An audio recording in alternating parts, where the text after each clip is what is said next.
শহীদ ভগৎ সিং এর। Hi guys, আমি অনামিকা। আমরা আন্দামানে বেড়াতে গিয়েছিলাম। সেই সময় এটা হচ্ছে সেলুলার জেলের মিউজিয়াম। এটা বাইরেটা, জেলের চারদিকটা। এটা হচ্ছে শহীদদের জন্য জ্যোতি জ্বালানো। এখানে লাইট শো হয়। এটা হচ্ছে জেলের ভেতর দিকটা আর কি, অনেক বড়। জেলের বিল্ডিংগুলো আলাদা আলাদা। এটা হচ্ছে জেলের ডেমো, যেটা এটা আর কি পুরো বলে। জেলটা নকশা কাটা। এটাও মিউজিয়ামে রাখা। বাবা ঠিক। এটা হচ্ছে জেলের ভেতরগুলো। এই যে আলাদা আলাদা সব বিল্ডিং, এরকম লম্বা জেলগুলো। এই জেলগুলো ঠিক এক বিল্ডিং থেকে আর এক বিল্ডিংয়ে যাওয়ার জন্য এরকম ছোট ছোট ব্রিজের মতো কাঠের সেতু বানানো রয়েছে। অনেকটা বড় জেলটা। আর এই যে উপর থেকে দেখা যাচ্ছে চারিদিকে জল, মাঝখানে জেলটা, চারিদিকে সমুদ্রের জল। Light house.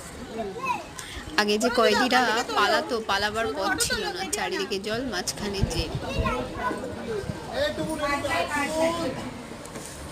এটা হচ্ছে ওপরের কাঠে তুই আবার মার খাবি মতো জানিস? জায়গা করা আছে, মানে বিল্ডিং। এটা পুরো জেলখান জেলটা। থেকে উপরে জেলের ওপরটা দেখা যাচ্ছে, বিল্ডিং গুলো। জেলের পাশটা দিয়ে একটু উপরে উঠতে পারি চারপাশে, তাহলে আরো ভালোভাবে দেখাতে পারি। কালাপানি জেল যেটা বলতো, চারিদিকে যেখানে কিছু মানুষরা সেই সময় কয়েদিদের কেমন কি কষ্ট ছিল, চারিদিকে ঘোরা, সেই সম্বন্ধে কথা বলছিল।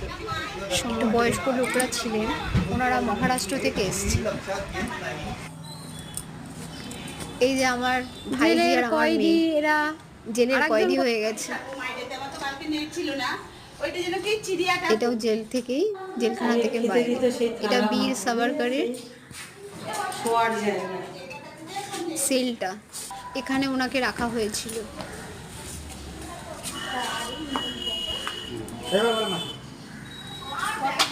এই যে সিঁড়ি দিয়ে উঠে ওপর দিকেও এরকমই রয়েছে জেলের ভেতরটা। জেল।